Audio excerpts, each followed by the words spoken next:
as well, like just how to explicate certain concepts to people. I think modeling helps a lot there, more so than prediction even, which, like you said, is like the reflective aspect makes prediction very intractable, but maybe modeling as a way to teach concepts to kind of spread an understanding of certain policies. I think that there's some value there. Yeah, definitely. I would even go further and say, like, the more you push modeling, the more reflexive you can get. So the stronger the limits of modeling will be in some sense, but at the same time, the more of the reflexive like behavior you could build actually into the social simulation of how people are going to react and so on, the further you can think with the framework. So I totally agree here. Mm-hmm. Guys, just so we don't also lose totally track of the matter at hand. No, Christian, thank you so much. Also, Taeyeon, thank you for coming as well. Didn't even say hi.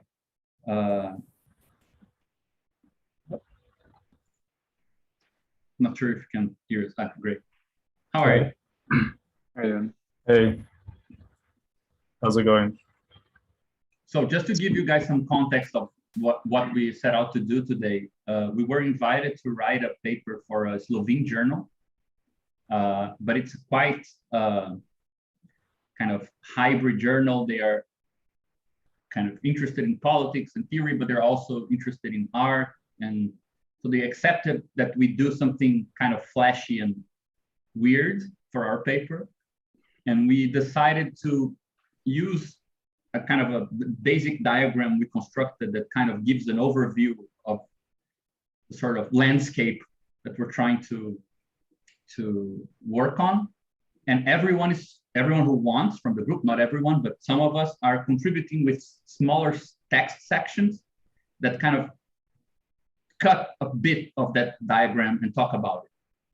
So that's the way we found to have a center, kind of a central thing guiding the construction. But since we don't have a clear unity, we don't have a totally shared conceptual construction, it allows everyone to go on their own way and treat different parts of this based on what they're interested in, and still keep some unity, because it's like there's always a map saying you're here now, right, in this construction.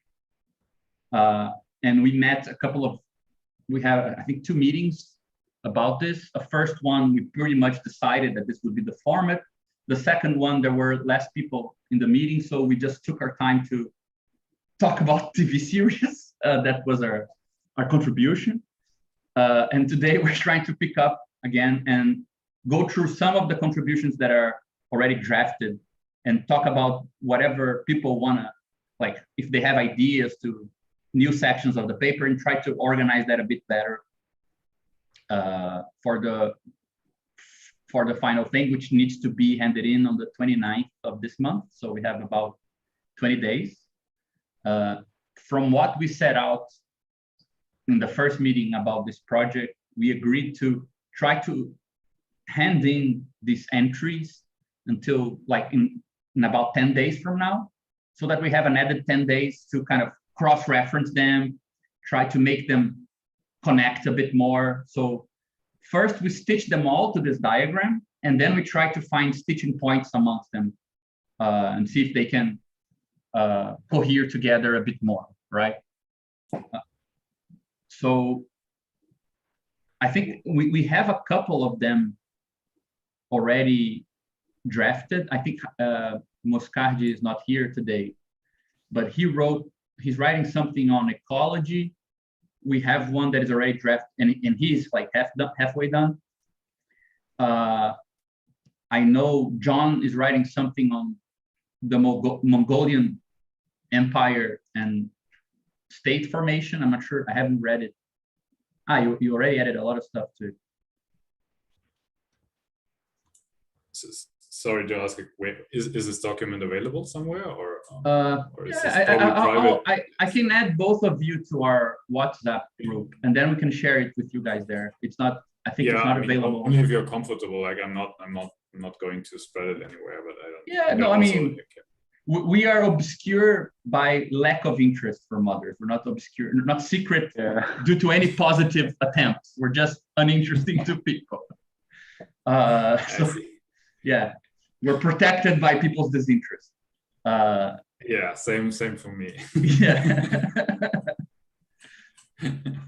So I don't know how you guys want to go about it, like, because I know other people might want to propose other entries to the text.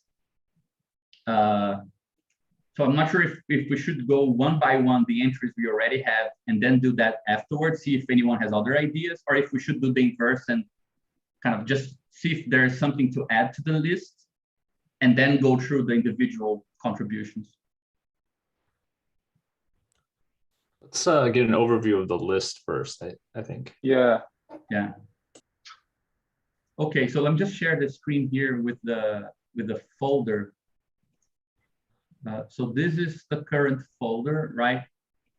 I think that we know this is something I wanted to add, but right now we have I'm not sure, perhaps we can just do it like, I think this first two, they have we know it, they need to come before the others, right? Mm-hmm. So I'm not sure, Yasha, if you want to talk a bit about the stuff that you're writing. Yeah, I think you're writing with Reza, right? Yeah, it's still mostly in outline form, but I'm trying to organize and condense things. I only just started, just a little bit, starting like an introduction. But I'm just trying to, I think, like, put, I guess, on the table like the more general philosophical commitments that hopefully will set the stage to make this diagram make sense. Maybe when you start introducing it, like why we can even, for example, like say that we can split the world in these 3 ways like this, and the Brahmi and nodding and things. I think generally there's 3 different kind of sections. One is the most general overview, which has to do with this thinking of social forms as collections of individuals that are greater than just a sum of individuals, right? It's like a very classic thing. But also specifically about the composition, intelligibility, and interaction triad, and how we kind of want to think all 3 at the same time, and like woven through each other every time we're thinking of worlds or social worlds. Then kind of hopefully an intuitive, like objective phenomenology crash course. I'm trying to do, like, condense the ideas without any math or category theory, but in my head, it's vaguely in these kind of 3 S words: the seeing, slicing, and scaling. So seeing is like how we switch perspectives in different ways depending on the context. For example, in the primer, you always look at how commodities see each other rather than like how whatever, like a consumer or a producer sees them. Mm-hmm. And slicing, this is specifically about how, right, we like contend worlds are these infinite things that are sort of infinitely sliceable, and that whenever we name something and like point it out and section it off, that is always like already a certain, like, I guess, like spatialized or like topological choice. And then scaling, this sort of like the multi-layered transcendental idea that especially like we want to be thinking about resolutions and always like what is the minimum admissible resolution in any particular context. So when we're thinking about an explicit experiment. And the last kind of main thing is the site as experiment, which is, I guess, sort of like the arrows into the diagram, right? That whenever we're talking about an explicit social world, we want to be moving from like the classic, I guess, leftist critique to something which is more like experimentation, which is how can we do something in the world, learn something about it, and then maybe do something different in the future. That's like a very, very high level, and hopefully I want to get more into it. I just need to talk to Reza about a few things to clear some like more philosophical nuances. I don't want to sound stupid. Can I I ask don't know a if that makes any conceptual? sense. Sorry, can I ask a conceptual question Yeah. about this? Uh-huh. Like you said in your primer that you don't want to view politics as a science, but then you basically define hypotheses and experiments and actually want to move there. So how is it not trying to like rethink what science means and politics means in a way? Like, why is it not a science? Your political take. Would you say just because art has experiments that art is a science? Yeah. I wouldn't. Experiments here isn't a scientific experiment per se, but experiment in the sense of an intervention that you can learn something from, right? And experiments in different contexts mean different things, right? Like, for example, an experiment in love could just be like going on a date, right? That's very simple. But like, what is an experiment in politics? I think is kind of one of the core questions. Yeah, like I should say, we can just substitute it for structured pokings, coherent pokings. Yeah. That's interesting. Yeah, for me, this is not a strong distinction, but yeah, it's interesting. Okay. Mhm. Yeah. I don't, Yash, one thing I wonder about this section is that this seems to be something that already could take easily quite a lot of pages. You know? That's what I'm most concerned about. That's kind of what I've been, I guess, meditating on. and I think that there is another thing to consider, which is, I mean, the intro to the diagram and the intro to the approach, I think they need to be very careful, because since the other sections, they're more laterally distributed and they're quite heterogeneous. Like, it's not like everyone agrees philosophically on the basis of everything. I think we should be, let's say, worried about being determining the least necessary for the construction to make sense, rather than to, be very clear with the most. Not only will this give you a lot more work if you need to explain everything. I mean, I'm not even sure we know, but also I think you might over-determine something that we can't really guarantee, that these are like these fundamental assumptions hold for every contribution. Whereas, I think that these three ideas that you mentioned, these four ideas, right? That the whole project relies on the idea that you should displace what counts as a point of view, right? Rather than how, for example, the commodity world appears to you. You want to find what functions as an I in the commodity world, what functions as an I in the state logic, what functions as an I in communitarian relations, right? I think that's a general principle that you don't need to explain metaphysically what allows this to be constituted, or all the steps that you need to admit to do this. Like, you can start from there and people get what you're saying, you're already covered. Otherwise, I think that there are discussions we're still having on more foundational issues, which, first of all, it's not even clear that we need to agree on all of them to begin with. And second, it might give you a lot of extra work, Yeah, I'm hoping to, as we also progress, to like keep reading through all the other ones and I guess filter through that. So we'll see how it goes. I think that the seam idea, the slicing idea, I totally agree that, for example, it's easy to find an example with, again, if you take the perspective, if you agree that what sees an economy is an object of the economy and not transcendentally constituted external subject to it. So money is the point of view rather than the bearer of money. Then what counts as a part in the world, for example, tends to be limited by what is priceable, right? So a priceable part would be, let's say, the way you can slice in a non-trivial way economic parts, for example.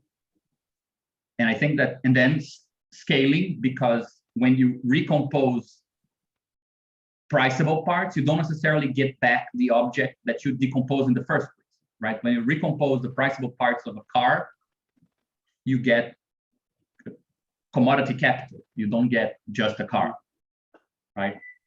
So I think those principles, they apply to all the different logics. They would introduce a lot without having to go too much into, let's say, what is the foundational metaphysical basis that allows you to claim that, right? And I think that from those three, it already follows the problem of experiments, because then if you want to poke, as Everett says, if you want to poke around in the economic world, you need to construct an object that sees things in the economic world, right? So you have a lot, you already have a lot that allows you to you have enough to construct that fourth point just by constructing these three things, I think. Yeah, you're probably right. I think that helps actually. I'll think about it. I mean, I still think that if And the people rest want to is write, a little bit unstructured. Yeah. Don't judge it too harshly right now, but yeah. yeah, no, I'm saying this out of solidarity, because when I write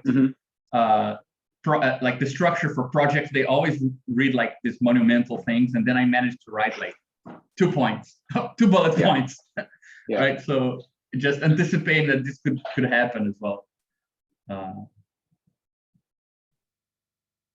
And I think probably you should separate, in my opinion, at least, I'm not sure what you think, but in my opinion, you should probably separate the idea of scaling in the sense that you can slice things and find, let's say, what is logically atomic and non-trivial about it, and you can recompose it. That seems to be the scaling. It could happen inside one layer of our construction, right? So I think we can give good examples of how you can decompose and recompose objects that are solely seen from the standpoint of commodities, and this gives you non-trivial wholes out of previous parts, right? Like new syntheses, right? And that's, you don't need to introduce a different layer to account for that. Yeah, that's true. So probably the layering is a separate thing, right? Yeah, it follows from slicing, I think, but just like exactly. It's extreme with like limits on infinite worlds, basically. Yeah, exactly. So it's sort of a combo of one and two. Yeah, that's what I'm thinking. Perhaps slicing and scaling is one thing, like the analytic and the synthetic sides of the same thing. And then layering is something you need to motivate, right? Because that's actually quite uncommon approach. I mean, not totally uncommon, but it's not the usual approach, or not an orthodox approach to divide a social formation into more than one logic. So probably that needs to be a bit motivated. We have a bit of that in the beginning of the other section, the other introductory section, right? Which talks about multiple modes, but probably just the idea of multiple layers could be introduced here already. Yeah, I think so. I think so too. I don't know.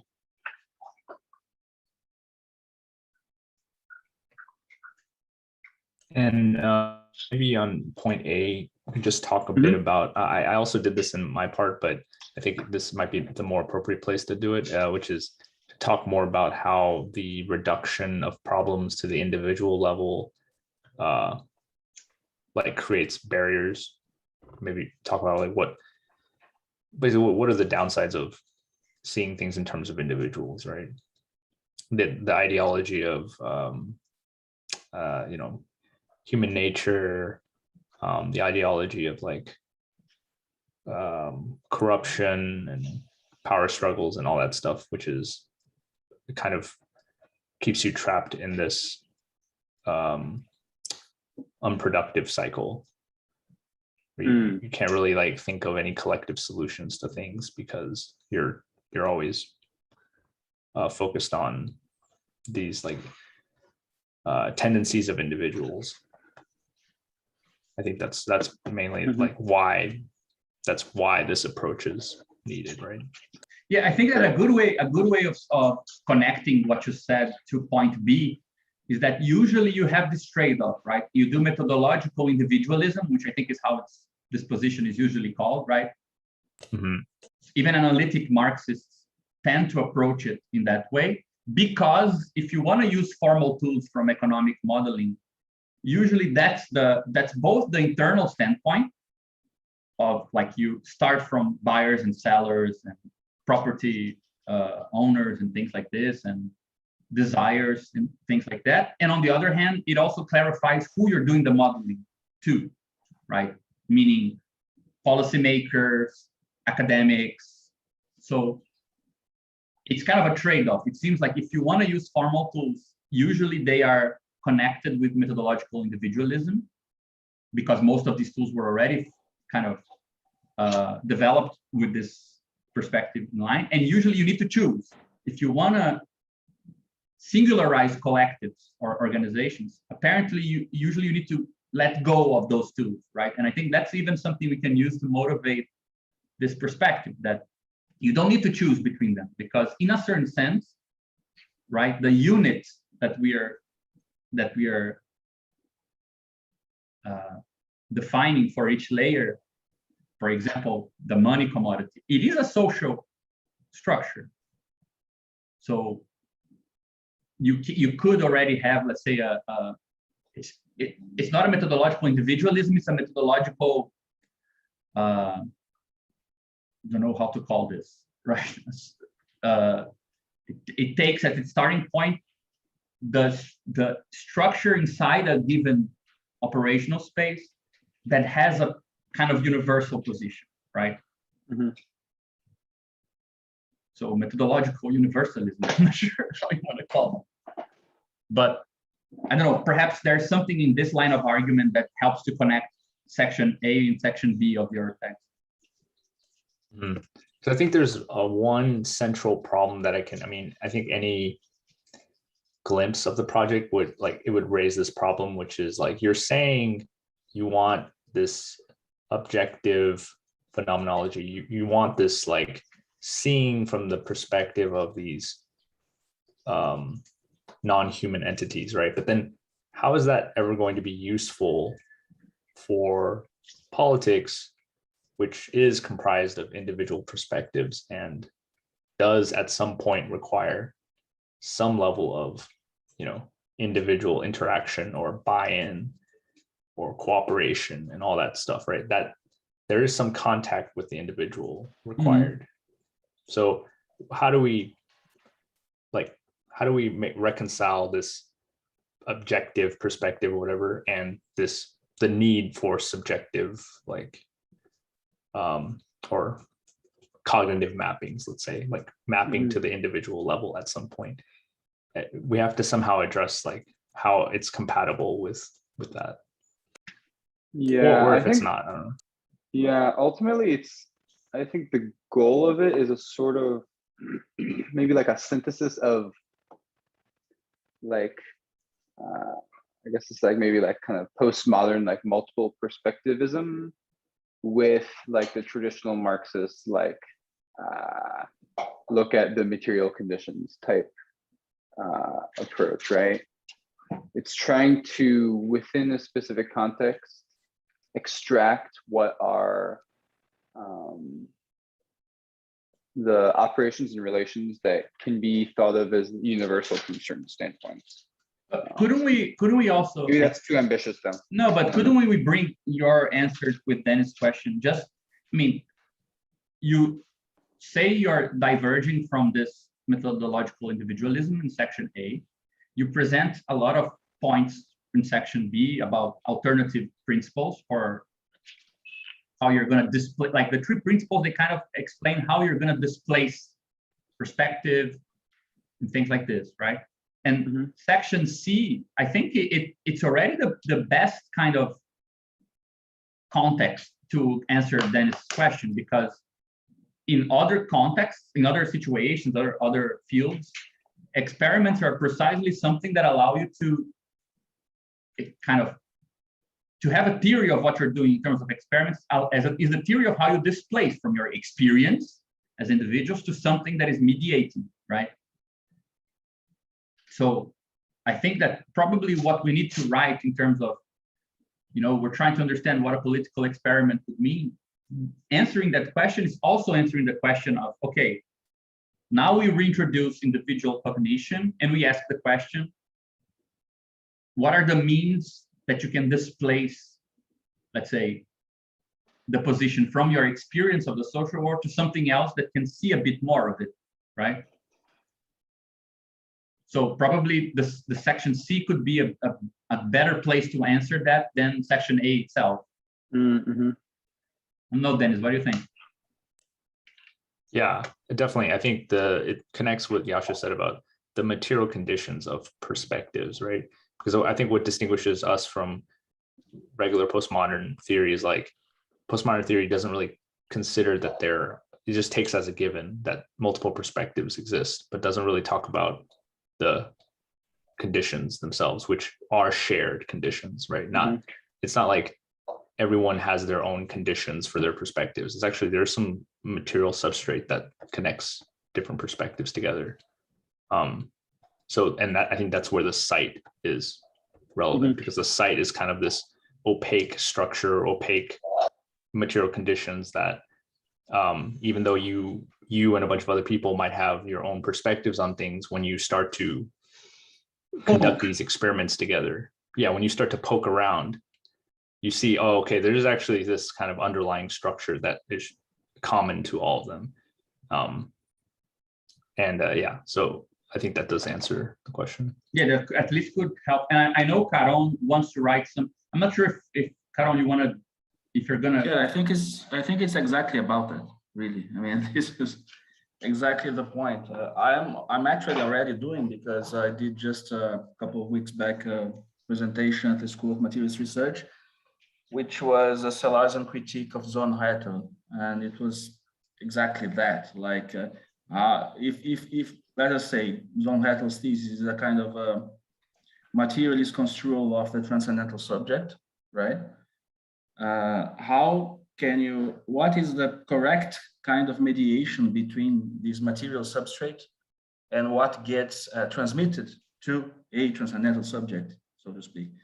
So it is exactly about the mediation between the objective and the subjective phenomenological points of view within this project. So it's exactly about that. But it's not dealing with postmodernism. It's dealing with, Pittsburgh Hegelianism and Zonrettel particular construal of real abstraction as a particular case of a social formation that is has causal powers and without being empirically concrete, right? So this is the interesting issue. I'm already doing it because I'm producing now a text version of that for the Latin American version of Crisis and Critique. And what I discussed with Gabriel a few days ago was, well, maybe a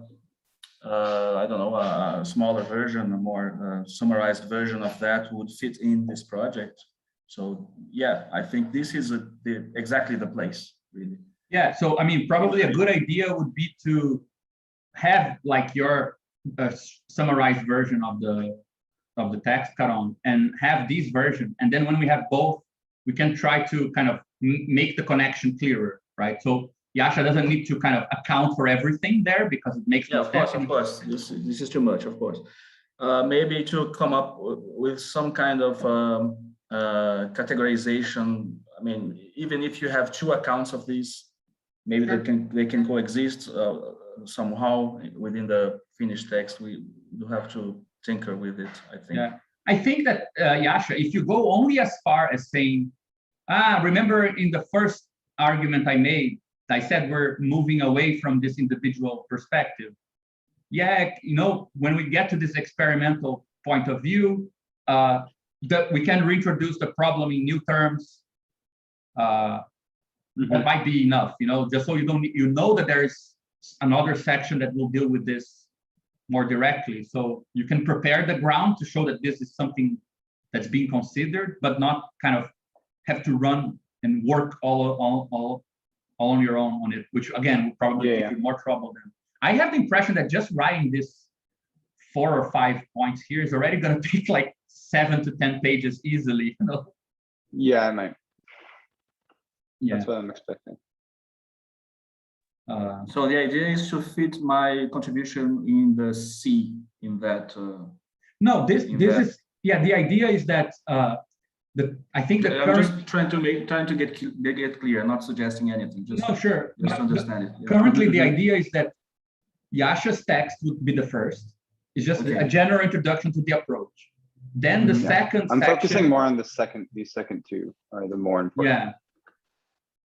Yeah. But all of this is just one text, which would be a this is section one of around text. 10 pages. Mhm. Then after this, we would go to this other section, which we already have like a complete draft.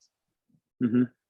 And it starts fleshing out the diagram bit by bit. So we explain that, I think everyone has access to it besides, I think I can post it here. Probably you guys might be able to open it, but it just goes through. I'm there already. Yeah. So this here, it ends this section. It introduces these different logics, and the claim that there is not only the commodity logic, there are more logics forming social formation. It introduces very cheaply and without enough background. It introduces this basic structure that comes from René Girard's work, and René Guittard's work, not Yves Girard, sorry, René Guittard's work, and it ends with the diagram that we are. So it pretty much constructs the diagram that we are, which is this one. Okay. Right. Yeah. Mm-hmm.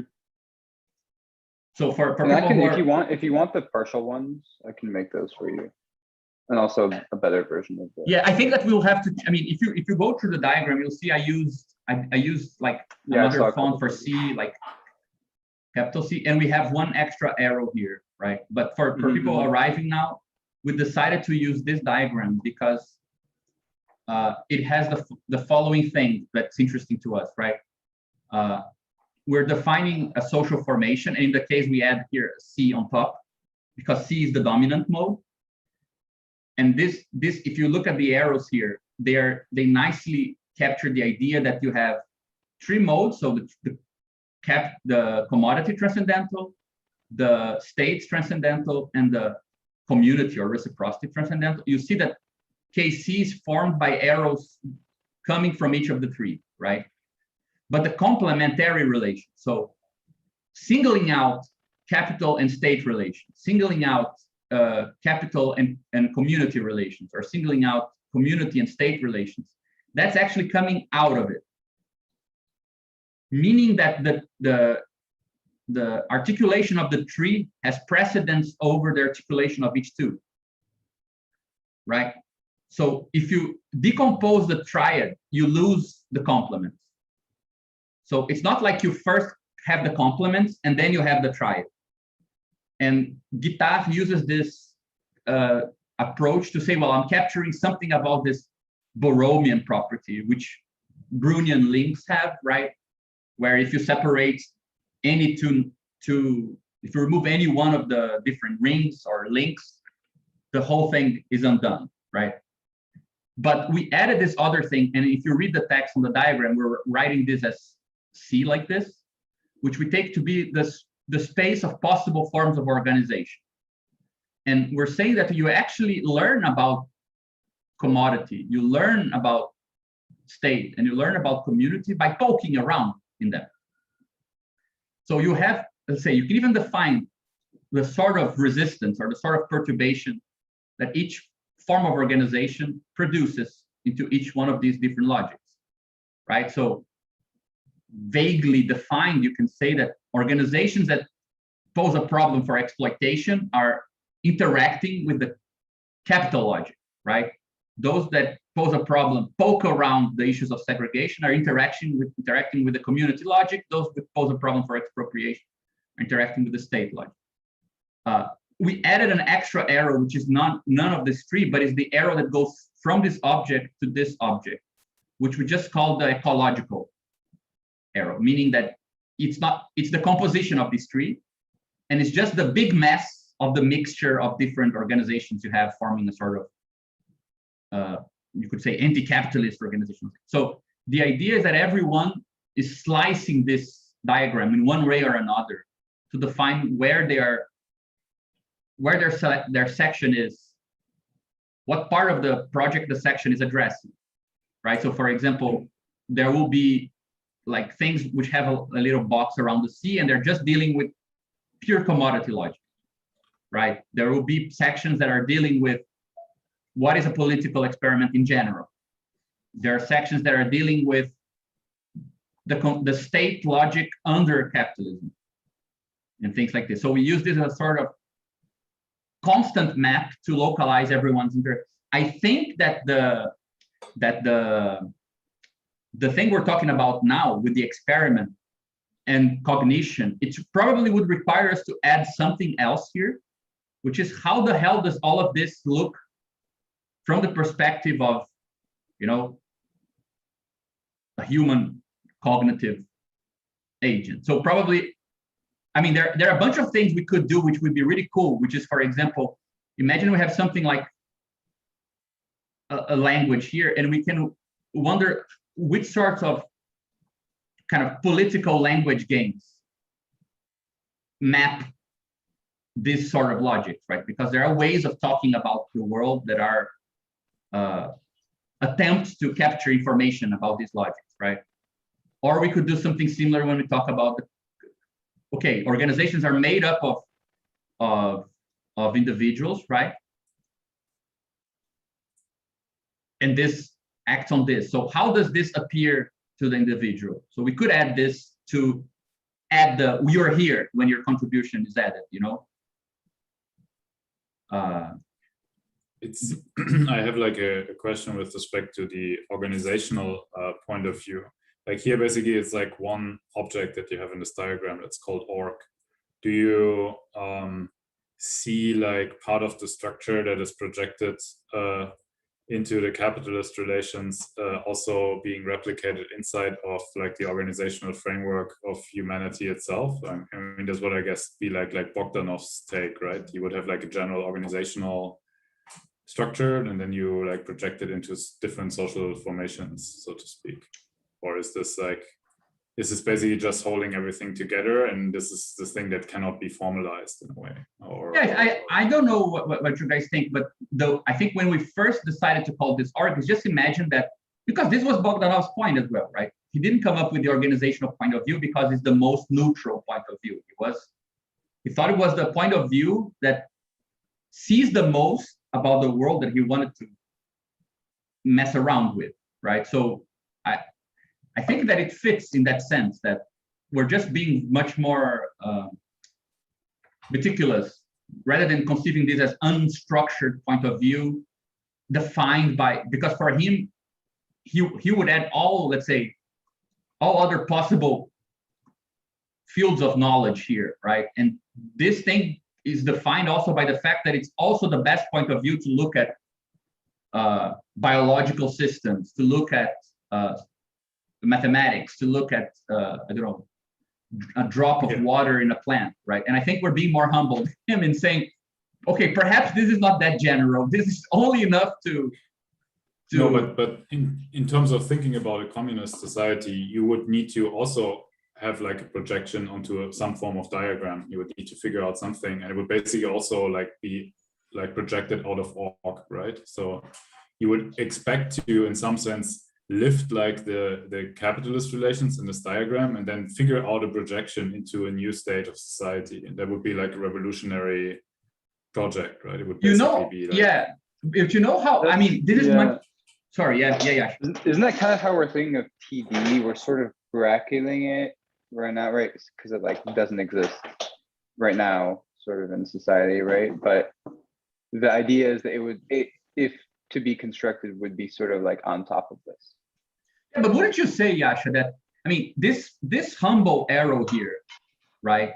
It pretty much means that if you open this up, right, it's full of structure. Yeah. Right? We're just not looking at it in this diagram. And I love the, I mean, to know what it is, yeah. Yeah, I mean, my take on this would be to say that we can, I mean, I even thought of adding a section on this, like, we could redefine what the transition problem is, right? The transition to communism, simply by the fact that if this structure is rich enough, so if you see more of the world just by looking into the internal composition of this, then by looking at this, then by definition, this is bigger than this. So this is already the structuring principle, and this is the special case, right? Yes. So we could talk about a sort of rather than talking, for example, like Aurora Polito does in her text, in terms of increased complexity, which I think it's, I mean, you don't need to be that blunt about it. But if you talk about if you talk about the size of this category, or in comparison with this, which is not defined in terms of complexity, right? It's defined in terms of space of operation, what you can see and do inside of it.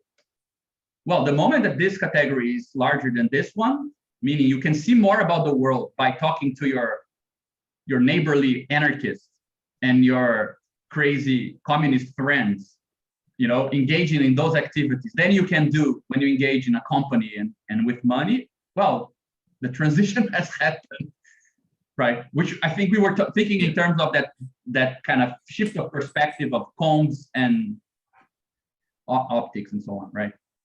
And in a way, this is literally like historically was the limitation, right? The Soviet Union was not able to capture the complexity of like a modern society in their like planning frameworks, and like they had these attempts to do it, but they really didn't have the means to, like, even the people who really tried, like in the project to figure something out, they had difficulties to formalize this process in many cases.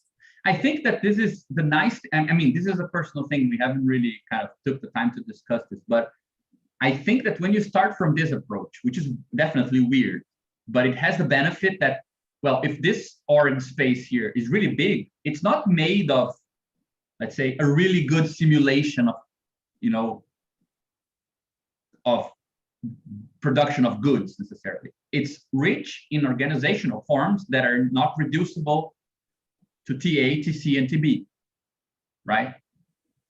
It suggests that you don't need to necessarily solve the calculation problem of distributing goods to live in a post-capitalist society. You might simply have a non-capitalist, but still distributed, kind of hybrid, multi. You need to figure out how to create like consistent economic conditions that are satisfied by capitalism in another like form of structuring the world.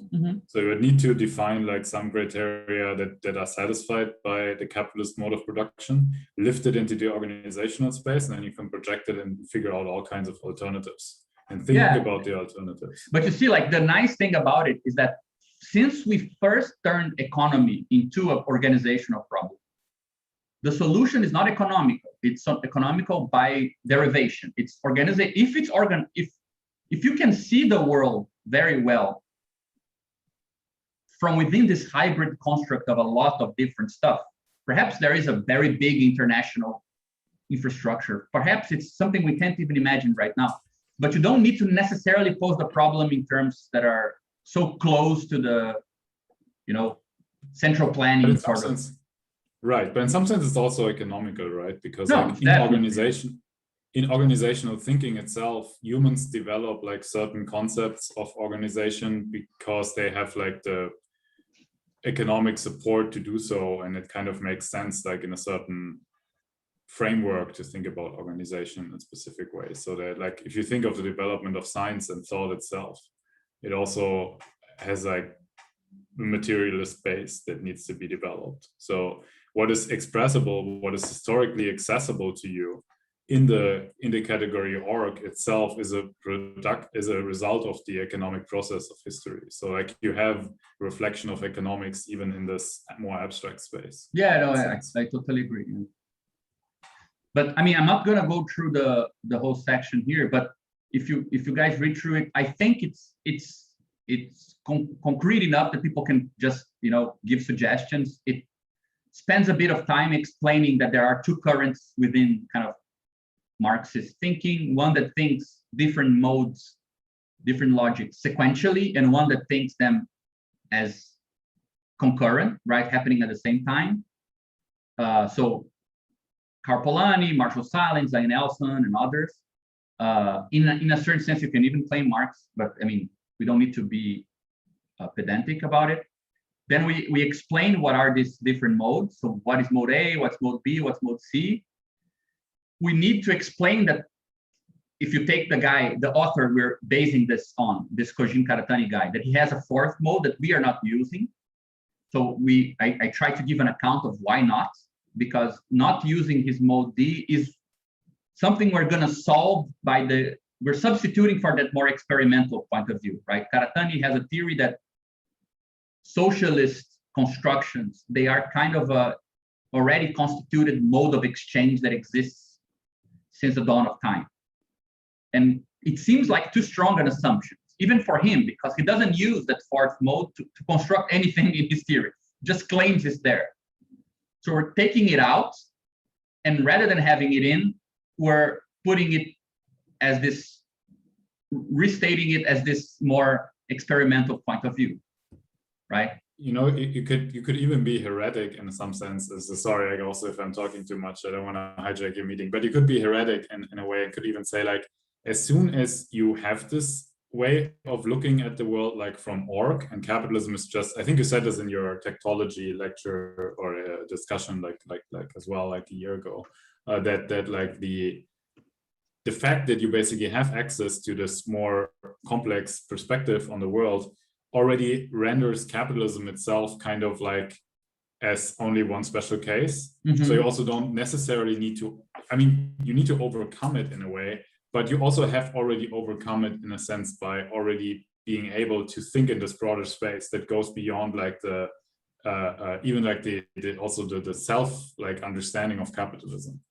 So that's not necessarily like a very typical view on what the revolution would look like, but in some sense, having access and getting access to this theoretical understanding is already like providing the ability, right? The access to this design. I think of this now as a design space.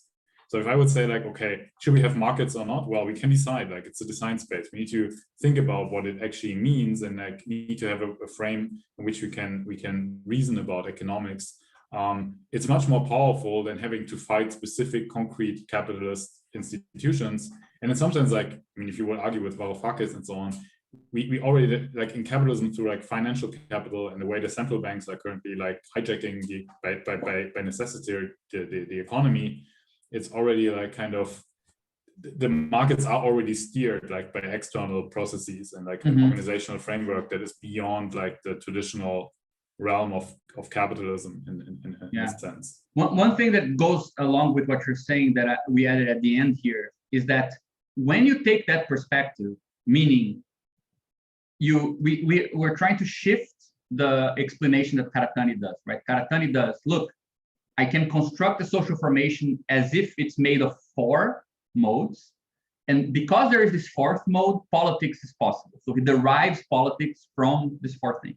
We're saying the inverse. We're saying because there is a lot of politics going on, and there always has been, we know something about these 3 modes because a lot of national struggles taught us about what communities are and what's the logic of communities. A lot of, state struggles taught us something about what the state is. So it has this more epistemic power on the one hand, and on the other, it already shows that this is a syntactic model, meaning it's meant to, it's like a Carnapian, the logical syntax of politics. Like you're trying to take a step back so that you can find what the unified framework under which a lot of different social movements and political struggles, which don't agree amongst themselves directly, you can find a common language for them, right? So it's not analytic. That's something I think we should really emphasize. Yeah, it's not analytic in the sense that we're gonna, model how concrete processes happen. It's syntactic in the sense that we're extracting information out of organizations,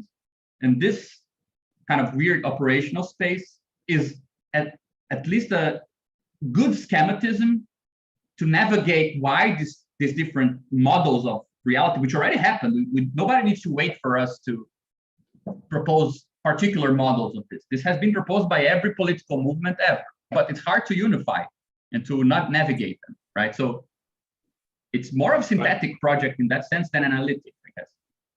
But in some sense, in terms of like kind of, if you would think of a meta experiment, like you would try to figure out these structures, then you try to basically validate specific social movements, and you could actually use the synthetic structure also to try to simulate something about them, or like basically analyze them, make like predictions about what kind of relations should be there in this organization, and that gives you like then a validation or an experimental means to validate your model of org, right? So you can even like, in a way, like, I would say it's being scientific about it, but if you think of it just as an experiment, that's okay. For me, that's very similar to I think that we could think of what sort of, the simulation approach. We also thought about, for example, this would justify, like, for example, a sort of platform for organizations that is kind of constructed on top of this logic should be able, in practice, to help very, very different organizations to share a space, to see where they cohere, right? Yeah. So there's also to navigate conflicts. Exactly. So so this is the idea for the second text, and those two, so the one Yasha was presenting and this one, they form the sort of general introduction, and this one ends with the final diagram that is then reproduced in every text and kind of messed around with by every other section. But the other sections that have no order yet, we don't know which order they should be in. So Caron, for example, if we can debate if yours should come early on, later on, like be the next one after this one, or something you want to have more stuff before. We'll need to linearize this against our will in a way, right? The best way would be to have all these things kind of like hyperlinked to the object rather than sequential. But this relates in some sense to what I meant with like natural language is in itself like has a specific structure. It's fundamentally sequential, for example. So if you have to lay out things in text like thoughts, it's also like constraining what can be expressed adequately. So I think these diagrams already help to provide this kind of clue. I really like that. Then we have I think other sections which are already underway, which is John's section. John, I'm not sure if you want to talk about it a bit. I think sure. Yeah. I'll share the screen real quick. Sure. Let me just make you a co-host. There you go. All right. Cool. Go to the back.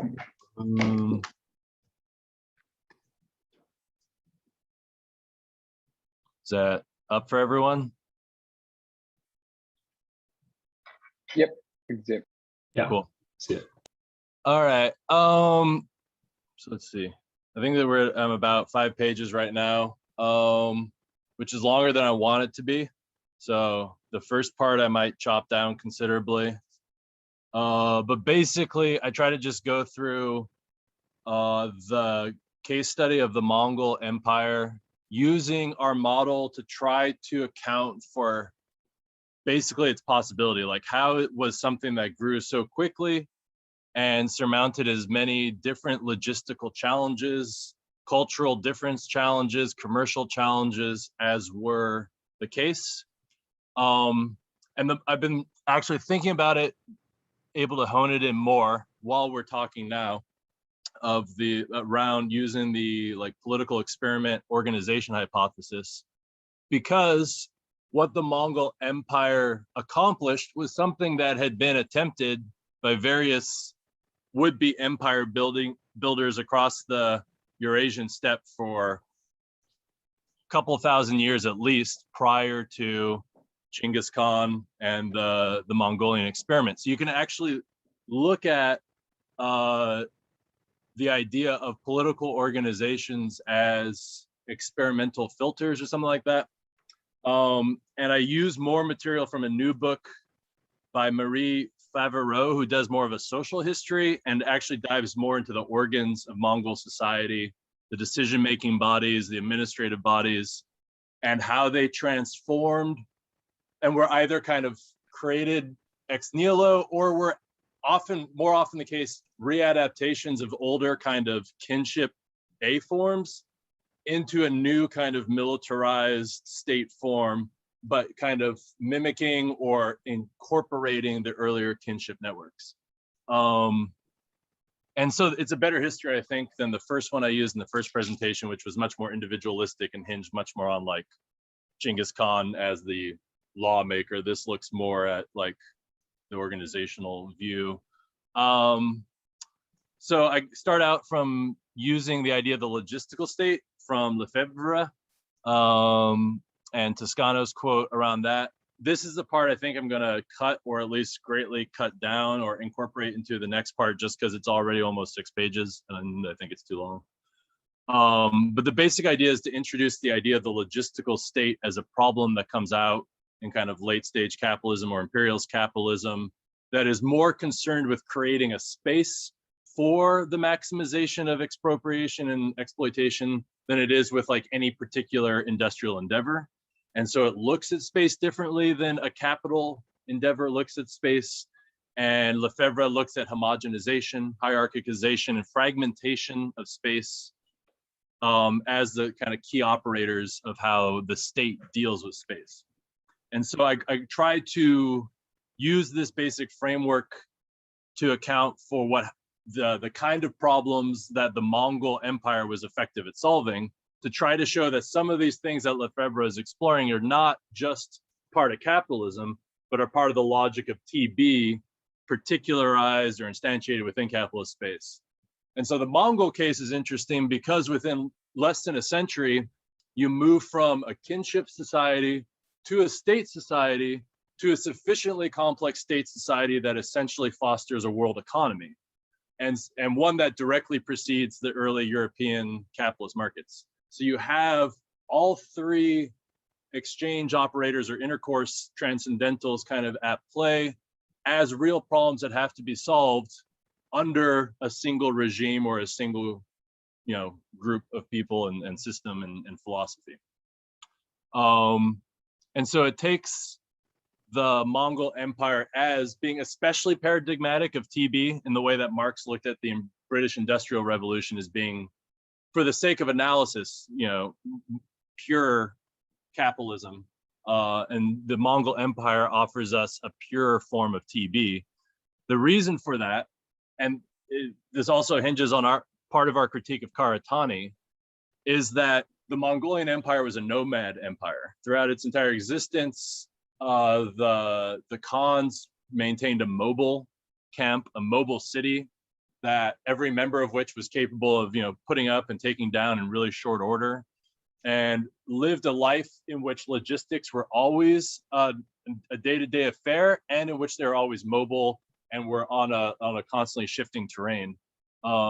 Which, as a side note, I've been wondering if it'd be interesting to explore these guys, like the Mongolian and nomadic perspective as being more affine, and because of the need to kind of like constantly look at different like parallel vectors. But the idea is that when you look at their like strategic effectiveness, tactical effectiveness, a lot of it was direct products of hunting patterns and the kind of tactics that were developed as steppes people, right? So on the one hand, there was a very minimal government structure that had to be maximally logistical, by which I mean it just had to be especially effective and good at solving problems, less kind of what we tend to think of as like bureaucracy.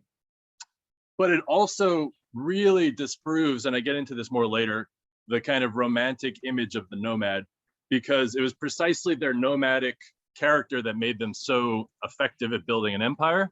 And when you look at the war against the Kipchaks who were on the western steppes, the Mongolians essentially carried out a genocidal campaign against nomads that refused to submit to their nomadic empire, meaning there was no kind of like inherent guarantee that like nomad life as such was protected by a nomad empire. Like overall sedentary life increased under the Mongols, and they encouraged city building, and they encouraged concentrations of population to the point where they actually destroyed cities that weren't on the Silk Road, which is something I'd like to add in, but I'm trying to figure out exactly what to add and what not to. So I also point out that as opposed to the hybrid states, which have tended to be the model of states for Western political theory, like the Roman Empire and the ancient Greek states, and Karatani goes in depth into what he means by a hybrid and structure of world history, the Mongolians actually developed a parallel structure that had more strict separations between a Mongolian empire in which there was a general notion of kind of like citizens, not citizens, but subjects, and if not rights, at least responsibilities that the Mongol Empire had towards their subjects, versus the construction of a Mongol nationality built on language and ethnic membership, and which controlled for itself the actual political rulership over the Mongolian Empire. But in that process, you had two kind of divergent institutional structures. One was what we call very modern, which implemented diplomatic immunity, religious tolerance, support for literacy, sciences, education, philosophy, massive infrastructure programs, postal systems, and so on. And that was very much imperial policy and very much what we'd look at the kind of regulatory logic of TB as such, maybe, or connected even more to B plus C, which I'll get to in a second. But at the exact same time, in order to bind together the actual political structure that would fight for and maintain this empire, Genghis Khan also essentially created Mongol nationality using these bodies that were called Kurultais, which were kind of collective, like giant collective camp assemblages that were formed in which the various kind of like local tribal leaderships would get together and anonymously elect the next leader. And basically attendance at the Kurultai was already a sign of favor for whatever leader you're getting behind. So at one and the same time, you had a very advanced and in a certain sense, even kind of modern imperial structure being developed and kind of social contract based upon an ethno-linguistic exclusive notion of Mongolian coming out at the exact same time, but being strictly separated both legally. So for example, non-Mongolian subjects of the empire were barred from learning the Mongolian language and therefore from participating in Kurultai. So there's a strict separation there. And there is a strict separation in terms of life. Most subjects became increasingly sedentary while the Mongolians maintained a nomadic lifestyle. And this very separation, I think, also accounts for the rapid collapse of the Mongolian Empire and its concentration to the 4 areas and the different ways that the 4 khanates developed in the coming centuries. So there's an interesting kind of like tension that develops there. I didn't get a chance to dig into it, but there's a lot of interesting stuff that comes out in terms of TC as well. But one of the things that I want to add in based on Gabriel's paper when he brought up status is one of the main things Genghis Khan did was restructure the fundamental status system, which distinguished between Aka and Ed, the elders and the youth, and created a more meritocratic system in which young people could actually get to senior positions if they demonstrated themselves effectively. So there's a lot in kind of shifts. And part of what I think is important there, which I still want to add in, but I'll get to these diagrams first, is the progressive, I guess you could say, or the constructive or the useful dimension of TB, is that part of why people got behind Genghis Khan was because the kind of kinship relationships on TA had developed into these kind of reified power relations that the Mongolian Empire actually offered new ways for peoples who weren't part of elite families or weren't part of a seniority network to get positions of power and demonstrate themselves continually to be innovative in all kinds of areas, from science to combat to all kinds of stuff. So the sovereign perspective, this is where I'd take out one of the 3 corners and kind of try to look at the social world from where the sovereign sits, kind of logically speaking. And this, to skip down here, maps on really well to the ways that power was actually divided and like the projects that were cut up, and particularly this notion in Favrot's work, the Mongol Exchange, where you have the construction of a Mongol nation in ways that we consider very like classic ethno-linguistic, territorial, a direct kind of contract between a sovereign and a people. And you had the development of a global economy, which wasn't just simply commercial, but really prioritized religious, scientific, philosophical, et cetera, exchange that implemented a lot of what we now are calling like B plus C. And the particular position of the sovereign really had to like balance and mediate between those 2 demands, which again, I think can directly then give us a kind of logical mapping for the collapse of the Mongol Empire. It was precisely along these different lines that like the schisms between families and the breakdowns in the logistical infrastructure compounded one another and led to the 4-fold breakup of the empire. So I kind of go into some, here. Sorry, one question, John. In that diagram there, that would be, just go up a bit. This K here would be K with a B as a dominant, right? Yes. Yeah, okay. I think that's, yeah. Though and again, because I'm trying to keep this minimal, but I think another interesting question that comes out of here is the Mongols kind of laid the groundwork for, or at least contributed heavily to the groundwork for the transition into capitalism. So there's also something about the way sovereignty was constructed that kind of pushed it there. And I don't know, I don't think that's have time to get into that. But yeah, in terms of what the Mongol Empire was itself, yeah, we would talk about superscript B over AC. And therefore the dominance, I guess you could say, of this corner over the other two, right? So yeah, let me I kind of shot through a lot of stuff and I haven't really gone word for word, but I wanted to just kind of summarize. But it's easier for us to read straight from the text also. Yeah. Yeah, this is a really good, I think, slicing of the diagram, because it's on like multiple different scales, the way it combines, even though it's like surrounded around TB. You have everything mixed in there well.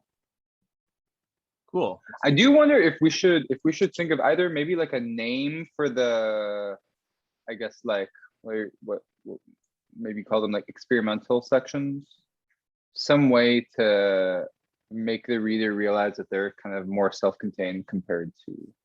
I think that it, don't you think that if we have two sections coming before the diagram and then all other sections already have the diagram with like highlights or kind of partitions, it already suggests yeah, that might be enough. Yeah. Yeah, okay. No.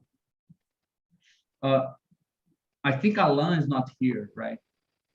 But I think that I spoke with him today, and I think his section will go really well with yours.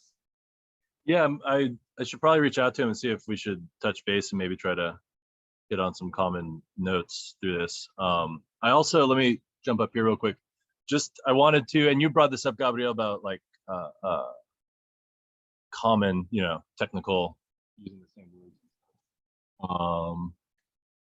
But kind of wanting to standardize like the references to like, are we just going to use like pure letters?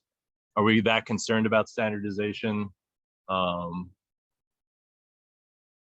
Yeah, it's a good question. I think we don't have an answer to that. I mean, I think it's easier to talk about that once we have all the sections and we see what we need, right? Because one thing I realized already is that some sections are quite heavy on like academic scholarly referencing, like Moscardis, who's writing on ecology. He has a lot of clear like academic referencing during the text. Other sections might not need it that much. Like I imagine Yasha's section doesn't need it so much. Yeah, except for the few obvious ones. Yeah, so I'm not like, I think that there's some standardization we can do once everything is written, like not to worry too much about it. What I think is more important actually is once we have the drafts, I wonder how much we should try. I mean, because it's good that these things can be kind of self-standing. They don't need to be totally coherent. Like you can see that different sections might have different presuppositions, or because you kind of need that to focus on different things, right?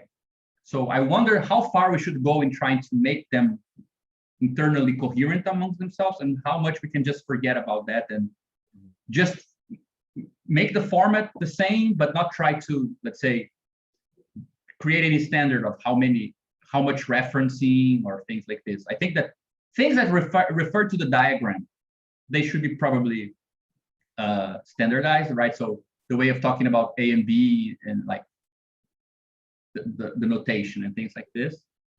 But more than that, I think it's up to us. Like one thing that I thought could be cool is to, once we have all the drafts, it's easier to see, let's say, concepts that pierce through. So for example, we can have, when certain concepts appear for the first time, or when they appear, we can have them like in bold fonts, and then, instead of having footnotes, have the numbering of the other sections that also mention them, something like that, something that facilitates this feeling of cross-referencing. I don't know. Yeah, maybe a common list of terminology. Yeah. Even though we're trying to not be too jargony. But I think it's a good question, man. I'm not sure how to answer it.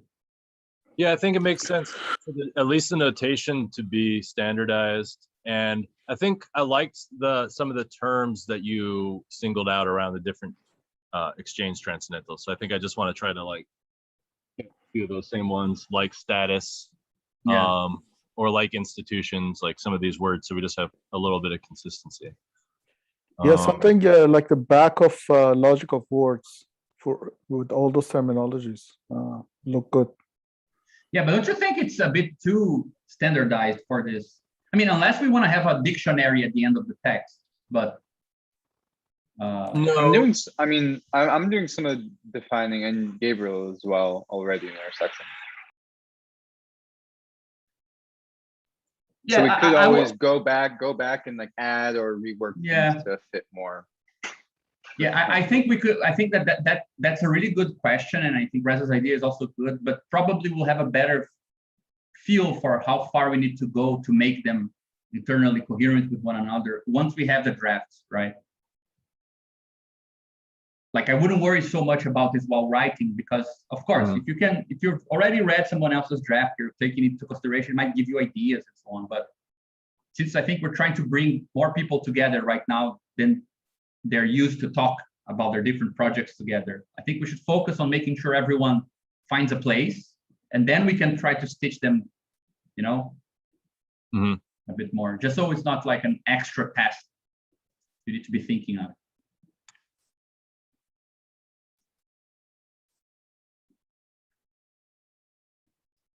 cool. Yeah, let's table. I mean, let's talk about this again. Yeah. On the 15th, I think. Definitely. So just to mention, since they're not here, but they have a lot to do with what John said. There are two sections of people we know are contributing, but they're not present today.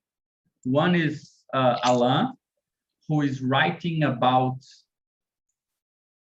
let's say, what I think it would be fair to say that his basic question is, what would be a general concept of fetishism that is not so entangled to the commodity fetishism? So his doctorate thesis is about fetishism concerning state power.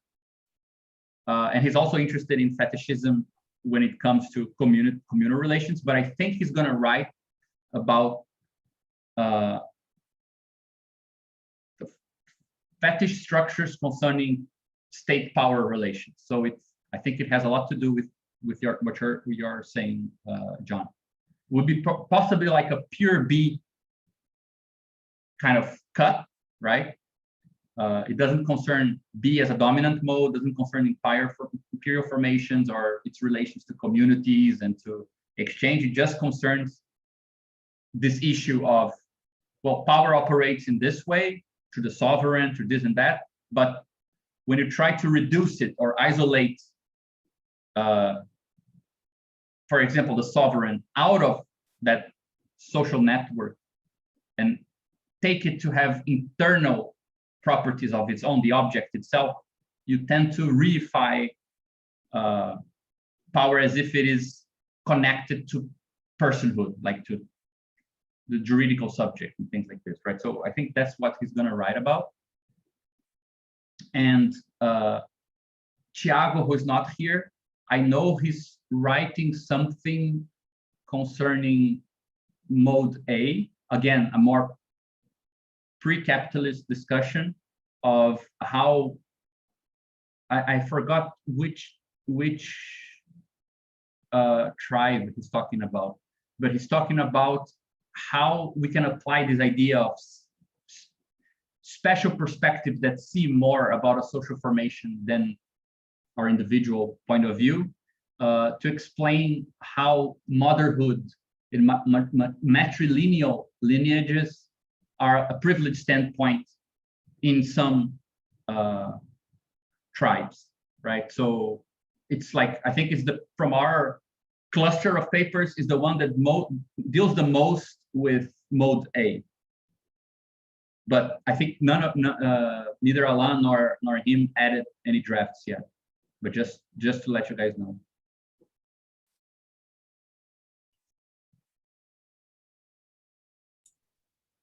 So here, just because this is what you brought up last week, Gabriel, this was a very quick, and I'm not satisfied with it yet, but a first attempt to kind of bring up the idea of visibility and kind of like the different ways that space was constructed and shifted, bring about visibility. And so that's one place I've integrated something in terms of feedback. So if anyone else has thoughts or anything, it's good, but that's the core of the argument. So that's about what I've got. I mean, that's really cool. Yeah, I mean, I wanted to meet up, if you want to meet up at some other time. Like I have to prepare a class on this topic for the course I'm giving. And I'm trying to base it on James Scott's Seeing Like a State, which I told you about. So I don't know, perhaps we could meet up at some point to talk it over and like just brainstorm some ideas. Could be useful. Yeah, let's do it. I'm definitely down. Yeah, so in our list of already drafted contributions, there is Rafael Moscardi's one. He's not here, but you can find his draft in the folder. It's called Ecology in Karatani. His one is kind of you would say that it highlights the three modes, because his interest is in how each mode defines, like makes nature appear for itself. So Karatani already talks a lot about how animistic social formations and so on tend to constitute nature as a partner that you negotiate with. Magic has a place in it and other things, right? And then he wants to discern the way that state sees nature as a resource. So the logic of plunder and redistribution that dominating communities have with dominated ones is extended to the way nature is seen. So nature is also seen as a dominated community that is a resource that you need to manage and you need to protect back. So again, it's a sort of expansion of that mode of intercourse to nature. And then he wants to distinguish it from capitalism, because usually people don't make that distinction between how capital sees nature and how state sees nature, as if it's the same thing. So he wants to suggest that there is a different way that nature appears to capital than it appears to state. So it would be one that actually makes a section of the three things all at the same time, in a way. Then there is yours, Dennis, right? I think that's the last one in the. I know there's also Renzo's. Both of yours have to do more with political organization, right? Yeah, I was thinking mine could be maybe the conclusion or the last part. I'm not sure actually where it should fit in but it's kind of independent either way. Yeah, I could share my screen. Let me. Here we go. Yeah, let me.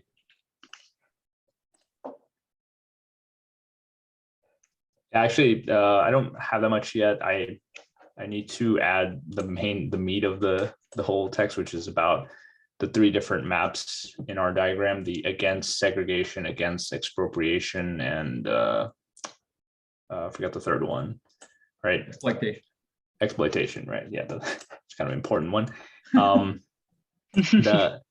Yeah, so I'll leave that to this next part here, but basically I think the theme that I want to play on, which from our conversation today, it's made it clear what I need to do, which is what are the practical like urgency that is created from organizational efforts that kind of necessitates this project and also brings about the synthesis itself, right? Like I really want us to, I think what really makes the project unique is that we're not starting from the assumption that we have some kind of whole theory that you can just apply our theory to every different political situation and suddenly you have this ready-made plan of action. It's rather that like we're building something that is able to synthesize the information that is created on the scene of a political struggle, right? So different political struggles are happening. We're creating this, like, think of it like kind of like a sponge that is able to absorb different types of political information together. And it's not just like the theory itself that will do that, but it's actually the tools that need to be built by these organizations to connect them, connect one another. That kind of forms this like practical side of the project. So here I start off with talking about like the need to build and share new interfaces between complex systems. And we kind of talked about this, like, and also it's a lot of this text takes from the talk in that I gave in Palestine, right? This idea that you need to be able to find common ground between organizations, and you need to try to build this ecology of organizations, whatever that means, right? So yeah, I give this like definition of politics as the space for experimental creation of forms of intelligibility and interaction. So basically the different ways you poke at social reality need to somehow be integrated back together. Right, so like obviously this poking is happening regardless. It's not dependent on our theory, but what our theory can kind of help with is how to take these different pokings and kind of put them on the map together, right? And this diagram we have is one way, right? It's almost like a bookkeeping way of like taking data from different struggles and placing them on this map, so that now that we see them all together, we can start to build bridges between this data. So yeah, here I mentioned instead of tracing struggles to like individuals, we should read them as mapping out a certain organizational space, which has its own properties, right? That's how I'm thinking of this org, the domain of the maps, right, that we're building. We're trying to find the suitable space where all these pokings can kind of coexist together. Yeah, and Gabriel, you left some comments that I need to address here. Yeah, it's not nothing big. Yeah, it's basically the same. So yeah, basically like there's this certain processing of the data of the situation, if we want to use that metaphor. There's the analytic and the synthetic side of things. So like analytically, we need to be able to actually understand the systems we're interacting with. So all the stuff we're talking about with simulation, with dynamical systems, and the sciencey stuff, it has a place, right? Modeling has a place in the project, but that I would say it's only the analytic part of it.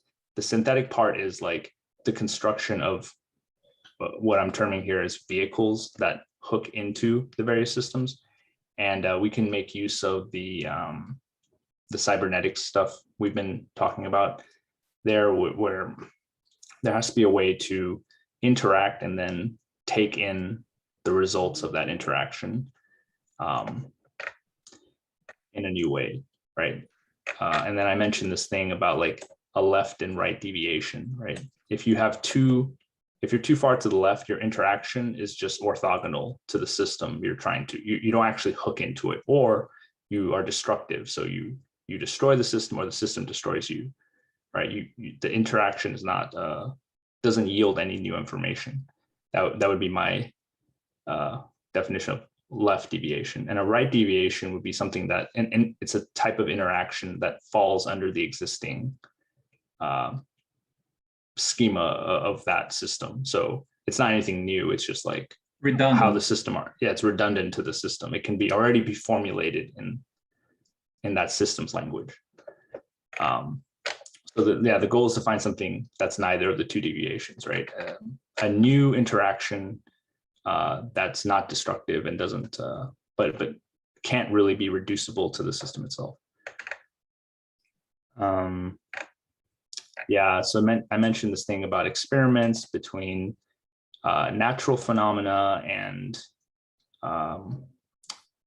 so like natural phenomena already have this kind of independent status, so you can kind of isolate it, but the problem with political experiments is that you're part of that experiment, right? You can't really separate yourself from a political experiment the way a scientist can separate themselves from a scientific one.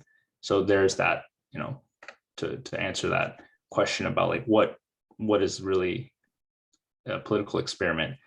Yeah, like part of the experiment is to construct the object you're experimenting with, right? You're saying like, I want to make an experiment that involves the working class, but the working class is kind of it's not pre-given the way that some like fragment of nature might be. So that's also a constraint, right? Okay, so all that goes into this next section about pathologies of the left. Yeah, I don't know. I think maybe this whole part is a bit too general for. I might cut down some of this or move it. Let's see. Yeah, a decent section of that is a little bit in dialogue with my introduction. Yeah. I guess. Mhm. So I'll probably be referencing to it, especially in the organization section. And also my entry there as well. Yeah. Mhm, Carlin's entry. This final section, yeah. Wait, Yeah. can I get clarification again from you, Karan, what exactly you want to cover also? Once you're ready. Or can I just get another clarification of what you want to cover so we can separate? Yeah, it's just the thing is, I want to uphold, of course, as the project states, a certain autonomy of organization, but their organizations are appearing also to individuals, right? So it is basically this problem that Dennis is saying, was stated in a certain sense. How does the organization appeal to the individual that is building the organization? And this can be parsed out. I was parsing out this question as a Salesian critique of Zonrettel. Zonrettel has this idea that, social forms give the transcendental subject its categories, right? So it's not coming from the mind, but it is in the mind. So this famous turn of phrase, not in the mind, but not from it, is what I'm trying to address. So it has to do with the kind of pathway between objective phenomenology and, you can call it maybe a subjective phenomenology. Or sorry, Karen, did you say of a cognitive subject? sorry to interrupt. Did you say the famous phrase, in the mind, not from the mind? Yeah, in the mind, but not from it. Yes. Yeah. Okay. Yeah, like it's the basic Zonrettel idea that there are basically the real abstractions give the transcendental subject is categories. So he's trying to give materialist basis for instance, Kantian philosophy. But the problem is that he's presupposing as well that there are subjects that are able to perform certain operations, like to, trade goods in the market, for instance. He even says like, the man who goes to the market and trade goods goes with his dog, and the dog does not trade goods, you see. So there's a presupposition of certain kinds of abilities, which is something that, I think most of you know that it's something important for me, like the presentations on space of reasons and, Salesian philosophy and all of that. So it's a kind of a Salesian critique of Zonrettel, but it's not a critique in the sense of disproving the hypothesis of real abstraction. No, it's just trying to modulate and trying to bring forward what is the mediation that makes possible something that is an abstraction that is in action, in social formation, to be transmitted to the mind. Yeah, I think Zonrettel calls this the conversion problem. Yeah, kind of conversion problem. Yep. So this is the issue, basically. Yeah, and then of course the natural language enters into it, and the whole shebang. So some of you know already what I'm up to usually. So this is it. So in a certain sense, I think it is in the point of view of political experimentation. Yes. But it is in the point of view of political experimentation as experienced by those who are in the political experiment. Something like that. Yeah. And it came mostly from my experience at the CSII, basically.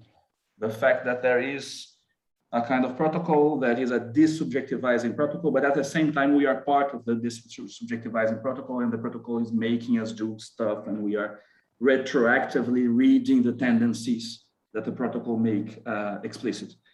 So it is about this knowledge feedback between the individuals that are part of the political experiment and the political experiment itself. So did you say that it kind of fits in sections B and C of the first part that Yasha is working on?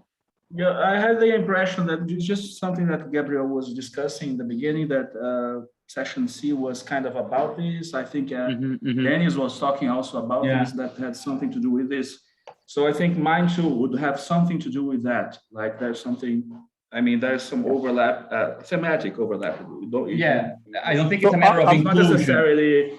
So I'm wondering, identical. The treatment, I don't feel that the treatment might have to be identical. No, in any way, but there is some thematic overlap there.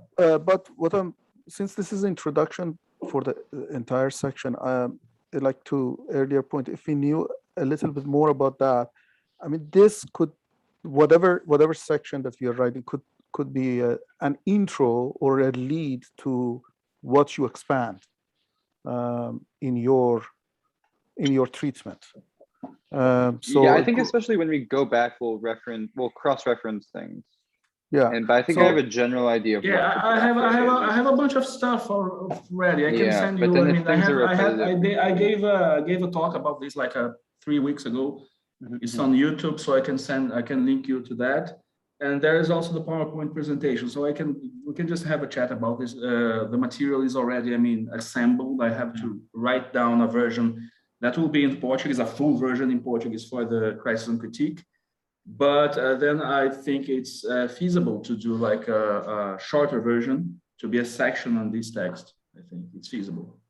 Yeah, and I think once we have like the drafts, like in 10 days, it's much easier to like know what we can anticipate, what can just be referenced. Like that part of it, I think it's easier down the line, right? Otherwise, you guys, again, might become too worried about already preparing the ground for what Caron's going to write. It takes you extra work. Like, I tend to think that strategy of each one writes their thing, and then we try to revise and cross-polish.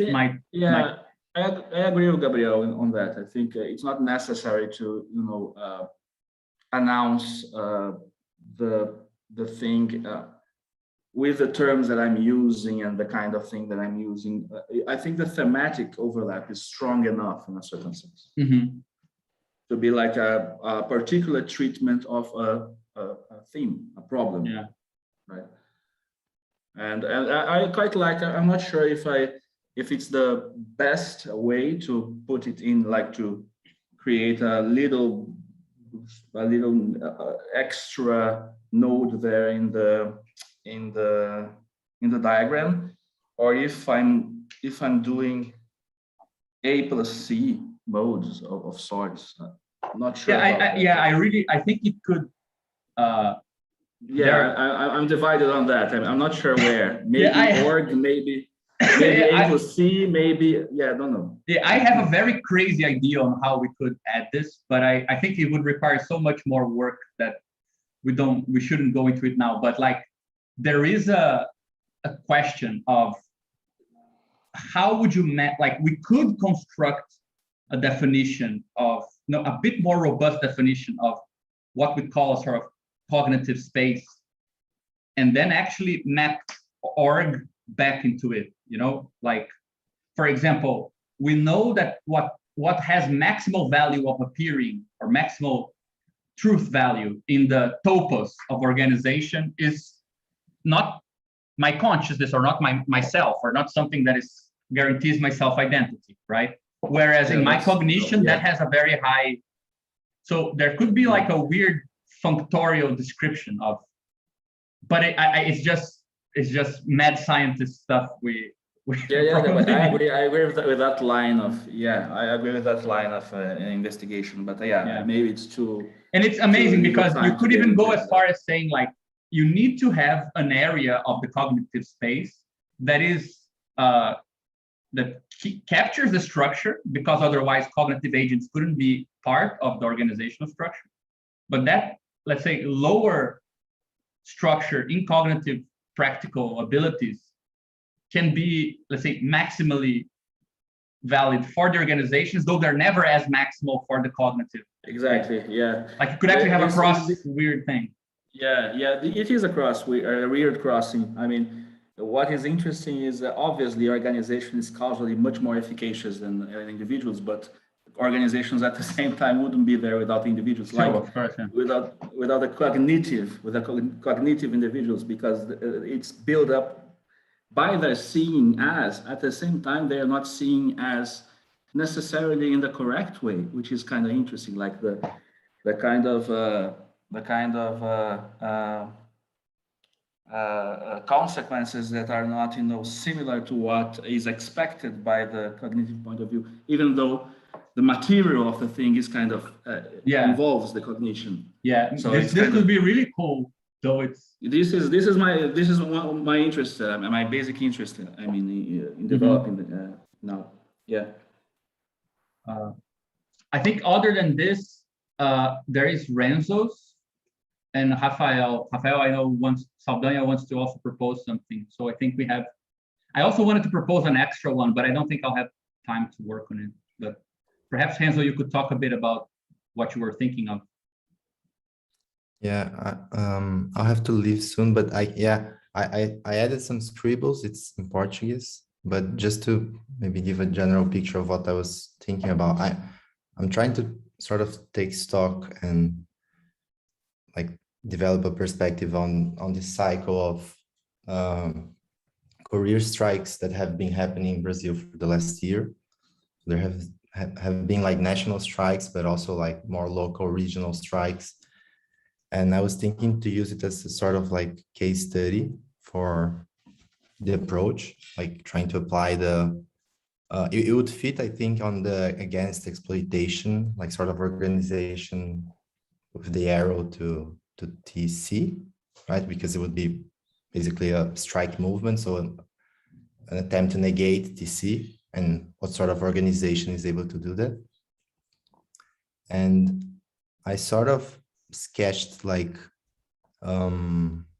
maybe the idea would be to have like a section on applying the triad of composition, interaction, and intelligibility. So there would be problems of how like work in like the platform work and gig economy that is basically shapes and is transforming the sector in Brazil, how this sort of composition shapes the way that both conflict and organization appears and develops.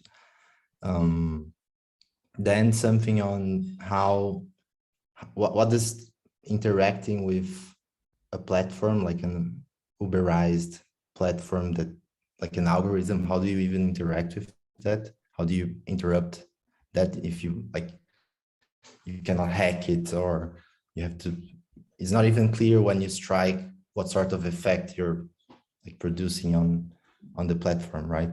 So, and this appears like concretely in the struggle. So I think that could be interesting to talk a little bit about that. So it's like a dual problem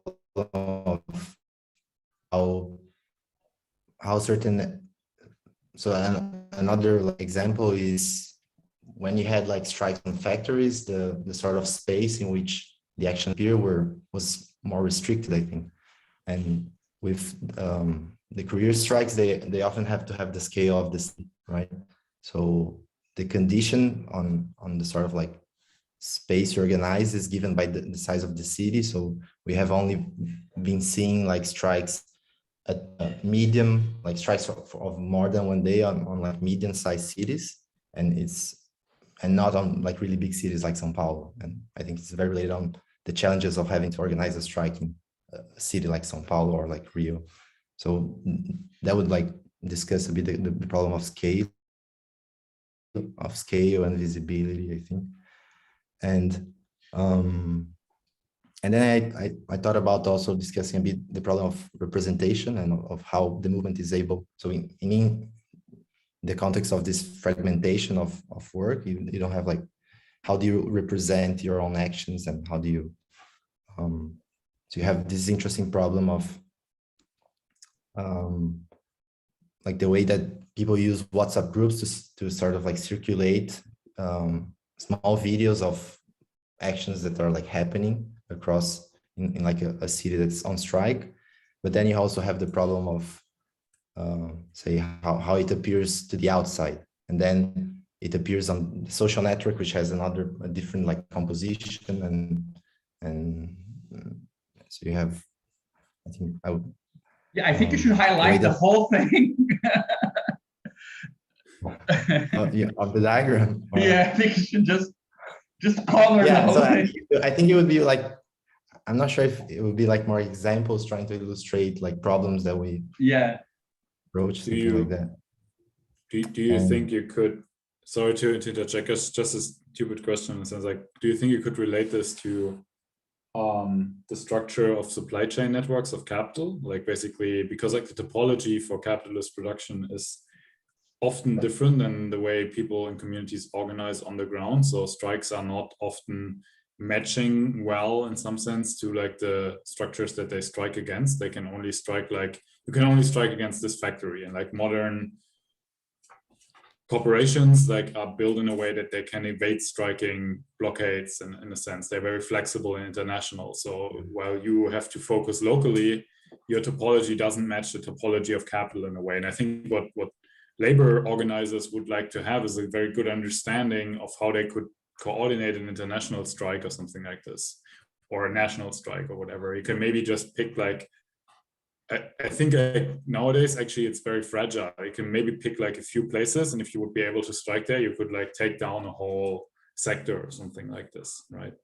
But it's not so easy to see these connections for people who are organizing on the ground. So I suspect that this would be practically even like potentially helpful.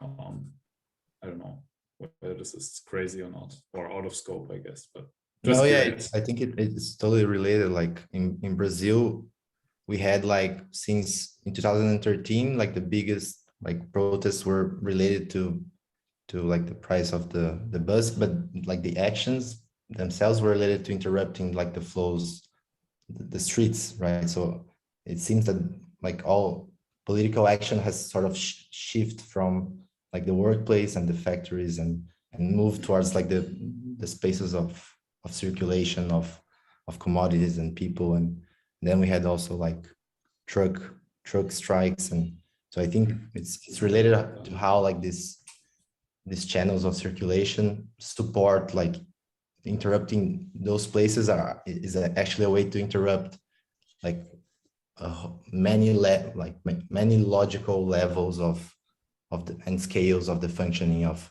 capital today, in a way that just interrupting like a single place wouldn't work anymore. Like there's no sort of efficacy to that. So yeah, I think I feel like Dennis's section should come before yours. Then Dennis said that perhaps you should be the last one, but probably yours could be to come after his. You know, like since he's discussing this in a more abstract way. Yeah, I was because I thought about like trying to read Dennis to try to sort of like map, to sort of apply and make concrete some of Dennis' notions. Cool. So yeah, we should work. Yeah, we should work together on this one, because I think you have a good perspective on exactly the thing about the synthesizing parts of the world through actions, right? So like the three maps we proposed, against segregation, against exploitation, or whatever, that these maps have to be glued together. And exactly, like, seems like planning a strike is like mapping a space that or coordinating some kind of action requires gluing together a lot of different pieces of information.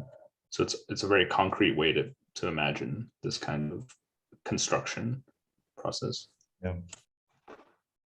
And I was also thinking about discussing a bit what then like a militant orientation would mean, given like this organizational perspective, like what is actually, what is the kind of work that a militant does. And I think it would be related to like producing like connections and making stuff intelligible and being able to construct like things. Renzo, if you wanna work on that, I mean, after I read Dennis's section, I wrote something for, like, Dennis and I were thinking about how to structure an introduction to a book based on these topics. And I wrote an introduction that was trying to show that the actual definition of communist in the Communist Manifesto is very close to the stuff we're doing, but I just give like a rereading of it based on this. Perhaps I could just send it to you and we can just have it as a separate thing, because it looks like it could take its own heading, you know? For that last question, perhaps. Yeah, so I'll try to keep on writing, and then I could discuss with you and Dennis maybe, and then see where it goes. I think Rafael had an idea. Rafael, you there? Yeah, I'm here. I'm just a little. You're in the middle of a move. Yeah, I know it's a lot of things, but yeah, my idea isn't too fleshed out. Actually, I was very unsure how I would work myself in this project, but after talking to Gabriel, I think in the weekend, he gave me an idea to recover some stuff I was working on in the beginning of the year, especially thinking through Patricia Reed's work on perspective. I think it chimes a lot with what Caron is working also. So I think we're going to have to talk, and I was expecting that already. I was expecting that. Yeah. So, but what I was thinking, and I'm very sorry, but yeah, as Gabriel said, I was moving and I'm in the middle of a job interview, and I took some notes from what you were talking, and I think maybe I would try to experiment and adapt what Patricia Reed talks about, multi-scalarity and whatnot, to the Karatani scheme. So I'm thinking if there's a way, especially with the diagram which you guys made, I think I'm going to try to see if what I have written down is, well, the questions are huge as always, but one thing I thought was that I was thinking, especially, I wanted to be at the meeting where you talked about TV shows, etc., because I think that's actually perfect. Because in a way, I think every grouping, every possible grouping, there's some sort of, it's a loaded word, but ideology that emerges from the specific slice. And I think what concerns me is a specific transition from this ideology to a sort of critique of ideology, which is what I've been working on and off in the past few years. So what I was thinking is trying to see if I can work with Patricia Reed's, well, with her stuff, and see if it's possible to take up Karatani's challenge of thinking through the Borromean knot all the way with the three elements, and with the decomposing that you guys have structured, and to see if there's a way to tackle the problem of how a critique emerges in a certain sense, but not from a particular a particular slice, but maybe from how these slices interact, or well, it's not very well thought. I'm sorry. Yeah, for this rambling. looks like you're using her what she develops as futurity and the friction between worlds, right? Like in the end of a world and its pedagogies, like a certain critique comes about because there's a friction that between some kind of world and another world, which can't be integrated by the way the world is at a specific point. Mhm. Yes, something like that, right? Okay, understand. Yeah, and I think what I'm going to try to do is try to see how that maps into Karatani, to see what kind of friction emerges if we take if we give a more concrete definition to the multiple worlds that are actually colliding. Because I think the problem, and this is what I enjoyed much about this project, is that when we talk about multi-scales, multi-worlds, multi-whatevers, is that they're either too singular in a sense that you can't really do anything with them, because I can't be, I mean, I can't see a tiger drinking beer or whatever. So I think it restricts movement too much. So I'm thinking that if you can take this cosmopolitical principle and try to map it into Karatani, it something worthwhile might come up. So that's what I think I'm going to work on starting next week, because this week just got a bit because of longer, mayhem reasons. But yeah, exactly. But I'm excited, so I hope. Yeah, that's quite interesting, because Patricia is already mixing like the concept of world from Badiou and from Goodman, which is like already kind of this. Yeah. Yeah, I feel like So, what you were writing, what Rafael would be writing, they really go well together as well. Yeah, and now you're putting in Karatani, so it's going to be a three-headed monster, not just two-headed one. Yeah. Well, assuming that we're not trying to do, I'm still not convinced we shouldn't, but assuming we're not going to try to do the TV series, the TV guide. Last week we proposed that we should do like TV series suggestions for each part of the diagram. Like clearly the wire is KC, you know, Sopranos is A+C, Parks and Recreation is A+B. You can like do for each of them and like do a little TV guide of structures of feeling. But either that or some. Sorry, Where does the Squid Game fit in?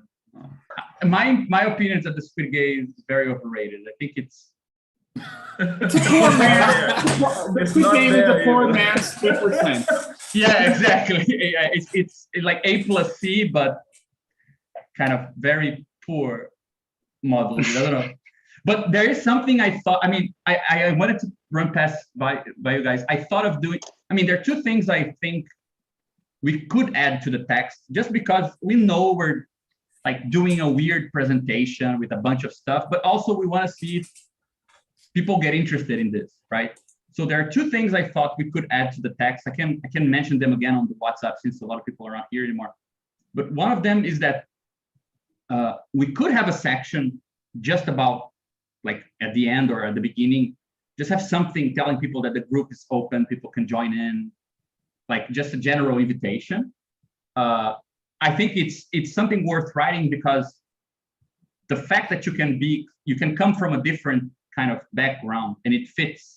It's something that the very text is kind of putting to the test. So we could write something about it, like a one-page invitation. But something else I thought which could be a bit more enticing for the very nerdy people is the following. Let me just share my screen here. This is, yeah, I think also that one-page invitation can probably be like synthesized with like the proper with like a proper intro, I guess, like right before my intro, right? Yeah, exactly. Just be at the beginning, saying this is who we are, this is the context, get ready. Yeah, exactly. Probably. But what I was going to say is that one thing we didn't talk about today, but we're going to do anyway, right? There's one extra section that Dennis and I were going to do just on the primer, like a short summary of the basic idea of the primer, just so we have something purely on C, because if you just see everything we spoke of right now, so you have org here, right? We mentioned Thiago is writing about A. John is writing about all of this. The primer is we're gonna write about this. We're still seeing, like, so Dennis is writing about this, and we could say that perhaps Renzo is writing about this. Rafael Moscardi is writing about the difference between nature in these two modes. I think that Caron, we can either just add him as being here as well, or we can add an extra point to add this mapping that actually helps with both Rafael's and Caron's point, right? Like how this is mapped here and how do you navigate this complex social system in the case of Rafael. But behind all of this, there is a technical issue, which is we've been thinking about, like, we managed to formalize a lot of interesting things about mode C, departing from the idea that this transcendental here is intuitionistic, right? It has this multiple values of truth, right? We have also a theory about mode B that it is classical. So TB is either 0 or 1. And we were having a bit of trouble finding a good, we had an intuitive explanation of why A is more para-consistent. It has these 3 values for true, false, and neither of the, in both at the same time, right? Whatever you want to have here as well. But we didn't know how to go about this very well. And recently we found a text that helps to defend the thesis that this is a Heiting algebra, the subobject classifier. This is a Boolean one. And this is a Breuer algebra, which is a para-consistent algebra for topos theory. So we kind of found what goes here. So I thought that nice. Can you remind me which text this was? Yeah, I'll send you a bunch of them. Like Yeah. I've gotten obsessed over this for the last couple of weeks. It's and a lot of theories, a lot of interesting stuff was already done. For example, between the relation between these two, because Breuer algebras are co-Heiting algebras, so they're duals. And Boolean logic algebras are self-duals. So there's a lot of stuff there, but we don't know yet how we can talk about these things. So I thought of adding an open question, like a challenge to the reader, challenge to the nerd reader. Like, we have a vague idea of these ideas. We have no idea how to navigate around them formally. Like, whoever finds out, please send us a text, like send us a message or something. So I thought if that was a other way to be kind of inviting to other people, but in a different way. Is that what you were adding, the open questions on Topoi and complex worlds? Exactly. Yeah. Okay. We can probably work on that as like a short thing. Yeah, I mean, my idea was if we have time, but I think since it's a bit out of the format, like, because it's a section that is directed towards the reader, right?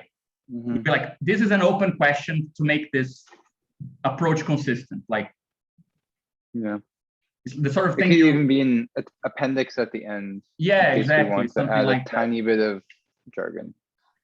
Yeah, exactly. Because we only go into the more formal stuff when we're talking about the primer. All the other sections are a bit less formal. But this is a technical issue that, in a certain way, everything kind of hinges on it. So it would be nice to show like the worst kind of frailty, like, look, this is a big, concrete, localized issue you can help out with,